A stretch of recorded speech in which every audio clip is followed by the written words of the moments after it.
मुसलमान जवाल का शिकार है। वजह यह है कि मुसलमानों ने मुसलमानों वाले काम तर्क कर दिए, छोड़ दिए। आज हर जगह अफरा तफरी है। मुसलमानों का कत्लेआम कहीं बर्मा की बस्ती में, कहीं फलस्तीन और कहीं गजा जैसी मुकद्दस बस्ती के अंदर नन्ही सी बच्चियों का खून बहाया जा रहा है।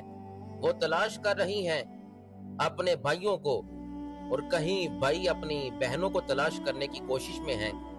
ये मुसलमानों पर जुल्म और सितम इस वजह से है कि इन्होंने हुब्बुद दुनिया व कराहियतुल मौत, दुनिया से तो प्यार किया मगर मौत को बुला बैठे।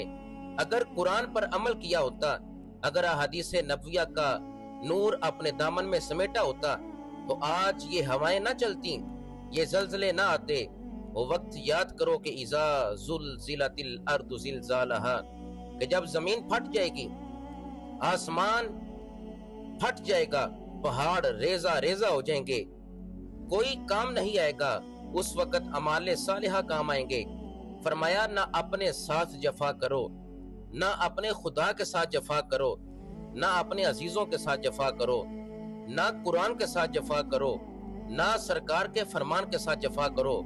बल्कि अगर मुसलमान हजूर से वफा करना सीख लेगा तो दुनिया भी उसके कदमों में आ जाएगी। हमें जरूरत इस चीज की है। आलम इस्लाम को ये मैसेज कन्वे करना चाहता हूँ कि फलस्तीन, कश्मीर, बर्मा, गजा की मुकद्दस बस्तियों के अंदर मुसलमानों का खून बहाया जा रहा है। ये मुसलमानों का कत्लेआम इसी वजह से है कि हमने कुरान को छोड़ दिया, अहादीस नबविया को छोड़ दिया। मस्जिदें वीरान हैं, बाजार आबाद हैं।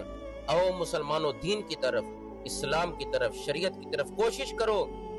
कुरान को पढ़ो, सीखो, इसके मुताबिक अमल करो।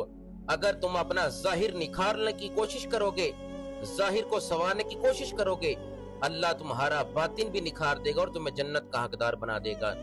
आज यही मैसेज देने के लिए आप सब के सामने यही बात बयान करना चाहता हूँ कि जब बंदा कुरान से वफा करेगा, जब बंदा शरीयत मुस्तफी से वफा करेगा, तो कब्र भी उससे वफा करेगी और जन्नत भी उससे वफा करेगी।